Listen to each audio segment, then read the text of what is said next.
Patna Purnia expressway की चपेट में बड़गांव पंचायत वोहरवा गांव का सैकड़ों घर ध्वस्त करने का फरमान।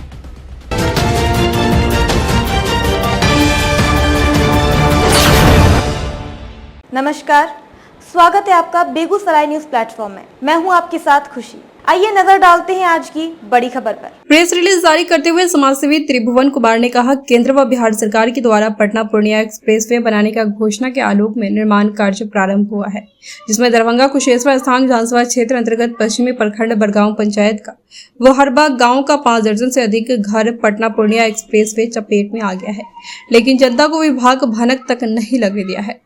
विगत दिन पूर्व जिला भू अर्जन कार्यालय से अमीन सहित अधिकारी व कर्मी उक्त स्थान पर भू अधिग्रहण हेतु सीमांकन करने गए तो स्थानीय लोगों को जानकारी मिला कि उसका आशियाना पटना पूर्णिया एक्सप्रेसवे के चपेट में चला गया है। तो स्थानीय लोगों के द्वारा जानकारी के आलोक में उक्त पीड़ित परिवार से मिलने आए वर्तमान हालात का जायजा लिए हैं। संबंधित विभाग के अधिकारियों से स्थान परिवर्तन का गुहार पत्र के माध्यम से लगाए हैं।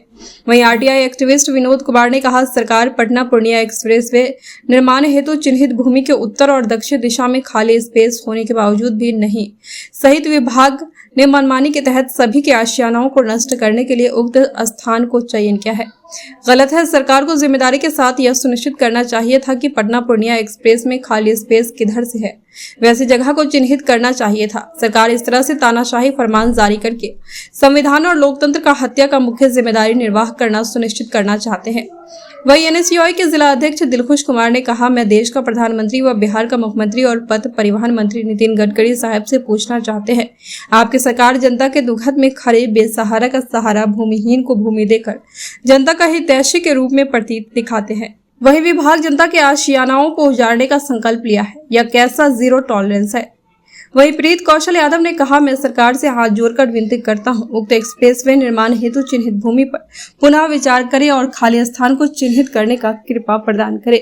हम लोग मजदूर हैं, मजदूरी और बोरा उठाकर अपने बाल बच्चा और परिवार को लालन पालन करने के अलावा अमन चैन खुशहाली के लिए आशियाना बनाया, जिसको 296 अधिकारियों और मिटाने की जो कोशिश कर रहे हैं, विराम लगाने का कृपा प्रदान किया जाए। करने की बात सरकार के द्वारा किया जा रहा है, जबकि वो जमीन अधिग्रहण करने से लगभग में 70 परिवार की आशियाना मिस घर नष्ट होने की एक प्रबल संभावना बन गया है।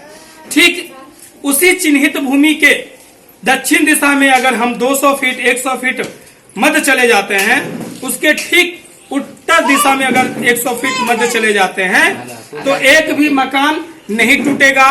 बाकी तो सरकार का योजना है, सरकार का योजना में जनता का भी समर्थन है कि सड़क बनाए, स्टेट हाईवे 6 लाइन बनाए, लेकिन किसी को बर्बाद करके, किसी को नष्ट करके नहीं। जब पर्याप्त मात्रा में खाली भूमि है तो सरकार को और अधिकारी को इस बात पर पहल करनी चाहिए। सरकार को इस बात का निगरानी रखना चाहिए कि आखिर खाली भूमि कहाँ प्राप्त हो रहा है।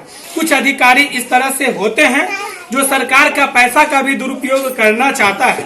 अब कहेंगे कि कैसे, हम जान रहे हैं कि सरकार इस भूमि को अधिग्रहण करेगा तो जो एक मैक्सिमम और मिनिमम राशि तय किया जाएगा वो तो दिया ही जाएगा, बिल्डिंग का भी राशि दिया जाएगा, लेकिन वो राशि लेने और देने बेवजह जब खाली जमीन है और बिल्डिंग नहीं टूटेगा तो बिल्डिंग की तो राशि देना नहीं पड़ेगा, तो सरकार को उतनी राशि तो बच जाएगा। लेकिन कुछ अधिकारी इस तरह से करना चाह रहे हैं, जिसके विरुद्ध में हम लोग कल जिला मुख्यालय में जाएंगे। संबंधित विभाग के अधिकारी, दरभंगा जिला अधिकारी, दरभंगा जिला भू अर्जन पदाधिकारी और जरूरत पड़ेगा तो माननीय मुख्यमंत्री, माननीय राजस्व भूमि सुधार मंत्री, माननीय अपर मुख्य सचिव और प्रधान सचिव सहित राजस्व भूमि सुधार विभाग के सचिव और अपर सचिव के पास अपनी समस्या को रखेंगे। धन्यवाद। दरभंगा से बेगूसराय न्यूज प्लेटफॉर्म के लिए विष्णु प्रिया की रिपोर्ट। खबरों में अब तक के लिए बस इतना ही। फिर होगी आपसे मुलाकात ऐसी ही एक और बड़ी खबर के साथ। तब तक के लिए नमस्कार और देखते रहिए बेगूसराय न्यूज प्लेटफॉर्म।